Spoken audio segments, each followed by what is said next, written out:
Hi, I'm Simi Eisenberg, founder and president of Watoto World Inc., a nonprofit which is based here in Boston, Massachusetts.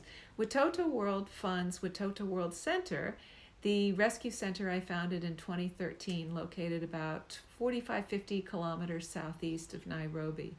100% of the funds that we raise through Watoto World Inc. are sent directly to the children of Watoto World Center in Kenya. 100%.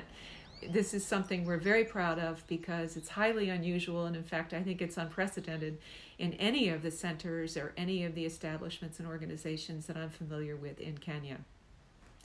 People often ask me, what is the most difficult or the most challenging situation you face in your work? And I'd have to say that would be balance. We rescue children from the most horrific and unimaginable situations: abject poverty, filth, violence, sexual abuse, neglect, abandonment, FGM, which is female genital mutilation for those of you who are unfamiliar with the term, child trafficking, and early childhood marriage. Our job is to provide a safe and loving environment, optimally in a self-sustaining environment where we are able to provide the food, shelter, education, and love. It takes enormous balance and strength to put one's emotions aside when going through the rescue process. The children are frightened, scared, lost, stripped of their dignity, and coping with the very trauma that led them to us in the first place. They don't know us, but somehow, miraculously, they inherently trust us because they know we're taking them to safety. We've seen this time and time again.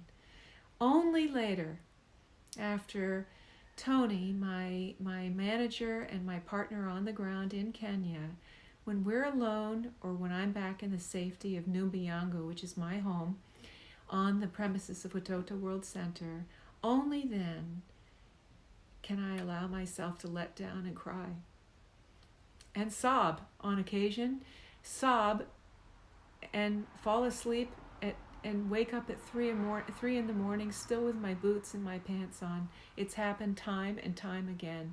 That the crying comes from watching and seeing and being in the middle of the most enormous injustice and sadness of humanity. It slaps you in the face time and time again. But then there's the additional responsibility and the burden of designing an exit strategy for each of the children who live under our umbrella of security. But we do our part, and we do it exceptionally well.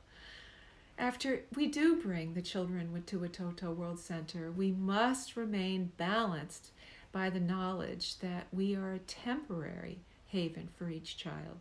In a country with over 2,500, or in a country with over 2.5 million orphans and 2,500 vulnerable children in my vast county alone, we are not a permanent residence or a home for our children.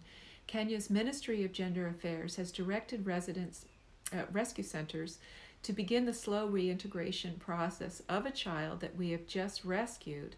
Doesn't mean right away, or it doesn't mean 2 months or 6 months, but we must begin this reintegration process for these children that we have just rescued back to the very home that we rescued them from. This is a very, very tough balancing act, one fraught with emotion, anger, and resentment at having to think about reintegrating them back into a horrifically violent situation. However, once we take our children in, we immediately take them in for medical evaluations and begin the process of trauma work with our social worker and workers on the ground. We do this by holding family meetings and conferences with the parent or the guardian of every child on a quarterly basis or more as required, whereby we set the expectations and the terms for the parents and the guardians to take their children back during school holidays and at Christmas. even if we do not follow this procedure, or if we do not follow this procedure, we are doing a disservice to our children and to their families by denying the family unit time for historical and critically important cultural traditions and values.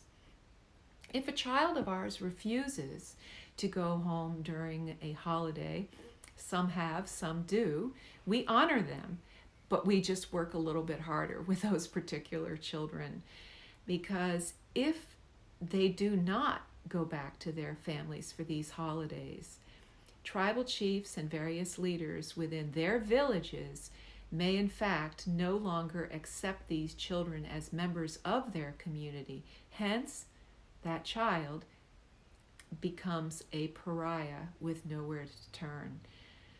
Our children come from what UNESCO refers to as intangible cultural heritage, which is roots, skills, knowledge, customs, ideas, culture, ancestry, and what came before. Family, identity, strength, and resilience. We need to honor these traditions, and we need to teach our children to do so as well. The ministry's directive has made our mission a bit more complex, but it's all it does is force us to strive to do better and to work harder to reintegrate our children back with their families.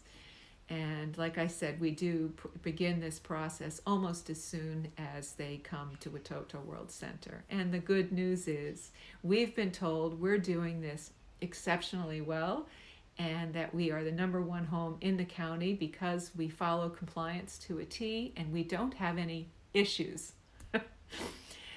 So that's the really good news, that it's all working. I'd say finally that the ultimate balance, really the ultimate balancing act, lies in the fact that my work is transcontinental and it takes me away from home 7 or 8 times a year, and which leads to about, I think I'm there about 4 months a year. And Peter, my husband, calls it my 10,000 mile commute. And while he's right, and it's funny, I understand that finding the balance between these two, my dual life as I call it, it continues to be a source that I struggle with, and something that I know my family struggles with as well. My goal ultimately is to be here when I'm here. To be here and to be present, and that can be a challenge too, and that takes an enormous amount of balance. But I thank my family from the bottom of my heart for understanding my passion, for understanding this work, and for allowing me the latitude to go back and forth. And I thank each of you for being with me for the last 10 years. And I thank you for your thoughtfulness, your kindness, your support, your encouraging words, and for being here with me always. It's an amazing thing for me to know that I have so much support around me, and to have so many people who have faith in me to do the right thing. So I'm forever grateful to each of you. So thank you for listening, and thanks for being with me always. Bye.